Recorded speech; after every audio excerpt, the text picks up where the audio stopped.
ಮತ್ತೆ ಅಡಕವ ಪ್ರತ್ಯೇಕ ನಮಗೆ ಈ ಮಾಧ್ಯಮ ನಮಗೆ ಗೊತ್ತಿರೋ ಹಾಗೆ ಏಕಕಾಲಕ್ಕೆ ಸತ್ಪರಿಣಾಮವನ್ನು ಮತ್ತು ದುಷ್ಪರಿಣಾಮವನ್ನು ಬೀರಬಲ್ಲದು. ಸತ್ಪರಿಣಾಮವನ್ನೇ ಬೀರುವಂತಹ ಒಂದು ದೃಶ್ಯ ಮಾಧ್ಯಮದ ಇಂಥ ಕೃತಿಯ ಸಂಖ್ಯೆ ಹೆಚ್ಚಾಗಬೇಕು. ಹಾಗಾಗಿ ಇಂಥ ಸುಳಿ ಅಧಿಕವಾಗಲಿ ಅಂತಲೇ ಯೋಚನೆ ಮಾಡ್ತೀನಿ. ಈ ಅಧಿಕ ಸುಳಿ ಅವರಿಗೆ ಅವರು ಹಿಡಿದಂತಹ ಮಾಡಿದಂಥ ಸಾಹಸಕ್ಕೆ ಅವ್ರನ್ನ ಕೈ ಹಿಡಿದು ನಡೆಸಲಿ.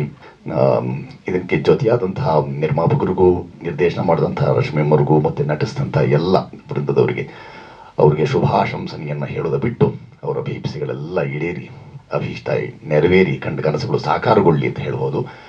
ಅಷ್ಟೇ ಅಲ್ಲದೆ ಉತ್ತರೋತ್ತರ ಬೆಳವಣಿಗೆ ಆಗಲಿ. ಒಂದು ಚಿತ್ರವನ್ನು ಮಾಧ್ಯಮದ ಮುಂದೆ ಕೂತು ಹೀಗೆಲ್ಲ ತೋರಿಸ್ತಾ ಇದ್ದೀವಿ ಅದರ ಅರ್ಥ ಏನು ಅಂತಂದರೆ ಹೆಚ್ಚು ಪ್ರಸಾರ ಬೇಕು ಅಂತ.